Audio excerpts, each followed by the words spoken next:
The feeding time.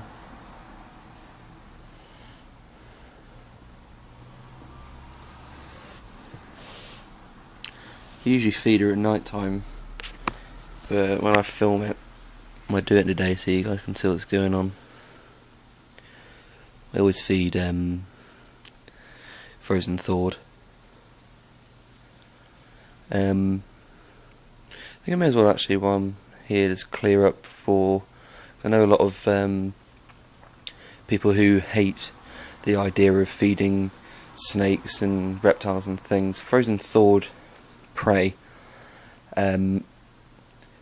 Obviously, yes, it was once a living animal, but the way that they're actually euthanized and frozen is incredibly humane. That actually they die within an instant. They get put into a high pressure carbon dioxide environment, and then they just pump in pure carbon dioxide and they instantly just die. There's no pain, and they have done lots of studies to prove that. So if we've got any people who dislike watching this sort of thing, just know that this sort of thing happens every day in the wild with live animals. But the mouse here, yes, it's unfortunate he's dead, but he did die with no pain whatsoever.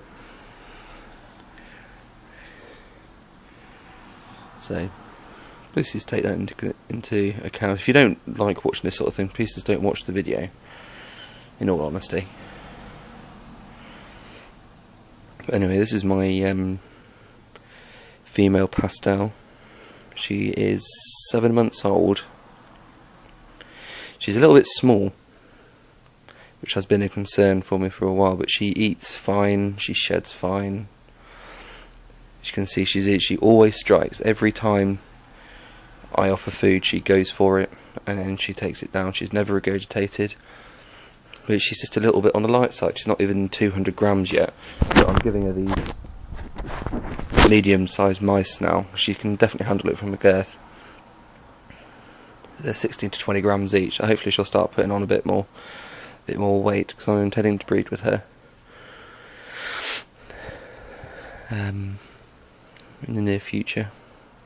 Hoping to breed her with a piebald or either an Enchi or another pastel. Get some supers out of her, hopefully.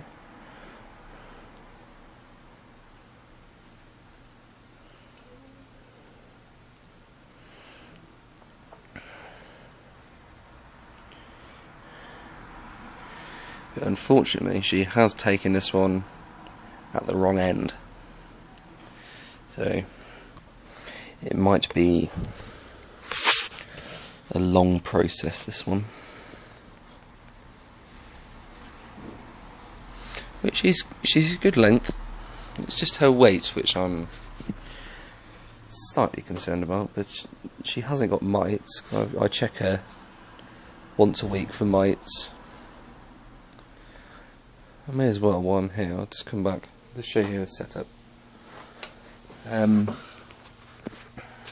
She's got a very simple setup. Obviously, if you're researching into getting a raw python, or ball python if you're in America, people always assume, because pythons do get quite sizable, they assume that they need a huge environment. But for the first year or two of their lives, they don't need a large one, because it puts a lot of stress on the animal. So I put she's got a 2-foot vivarium here. Mine, she loves climbing, so I put the branches up there. She always climbs up and across, and she always gets behind the bulb cover there, which I'm going to soon change to a ceramic heater.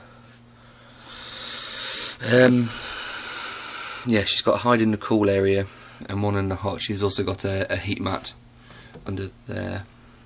That black rod you can see is for the thermostat, which is down there. And we've also got a hydrometer and a thermometer for personal note taking. I do mist in there regularly, so that the humidity's up. It needs to be about 60-65% humidity normally, and then a little bit higher for when she's shedding, so it makes it a little bit easier for her to shed. Let's see what she's got going on in here now. She's coiled around him again. I think she's just going to move him around a little.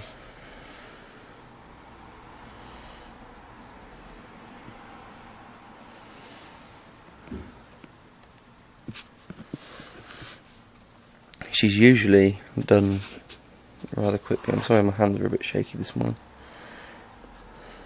Yeah, she's usually striked and swallowed in about 5-10 minutes usually, but I think this one's going to be quite a long feed due to the angle that she's got.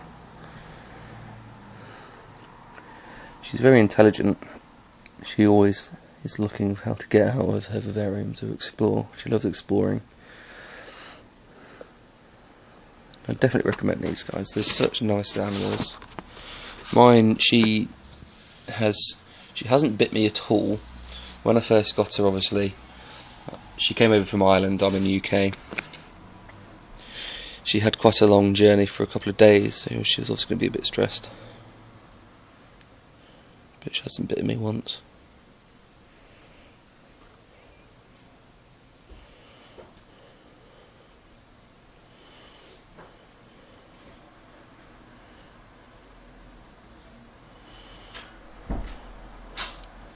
And that's my flatmate in the background, waking up. Here you go, starting to get it. It's a better angle. Oh dear, we've got a bit of blood on there today. Apologies if you are viewing this and you don't like blood, but it is a fact of life. So please understand that, as I previously said.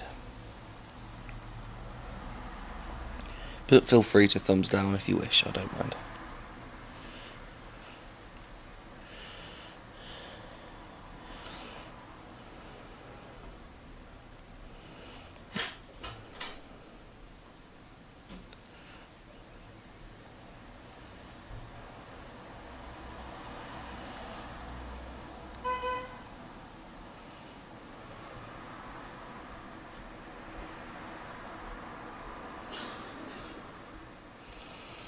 I just think it's remarkable how far they can get their mouths to stretch.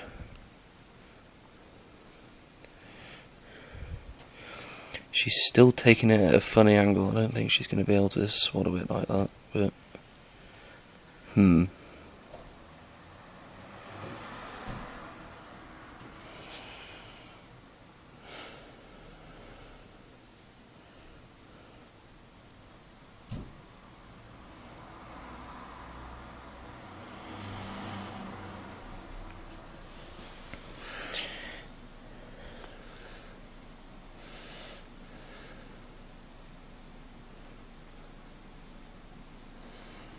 slightly worrying prospect that it's going to take a while because I have to go to uni in a little while.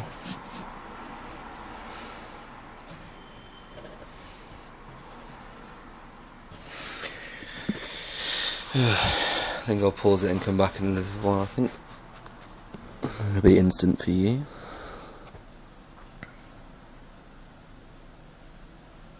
My hands really aren't steady at all today. I just apologise for that. She's still noshing down though.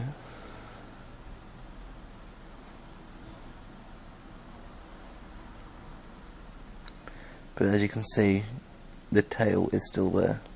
It needs to be one end or the other, otherwise she sort of folds it into a huge meatball and swallows it. I'm not too keen that she does that, but there's no way that I've discovered how to make her let go and start again without stressing her out. So obviously if you know about snakes, the teeth are angled in so the prey can't get away, so I can't yank it out because it's going to hurt her and break her teeth obviously. So I always just leave her to it.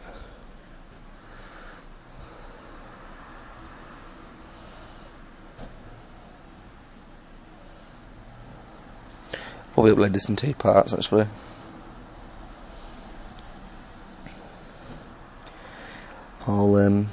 I'll stop it there at 10 minutes. Then come back to see part 2 if you're still interested. Thanks guys.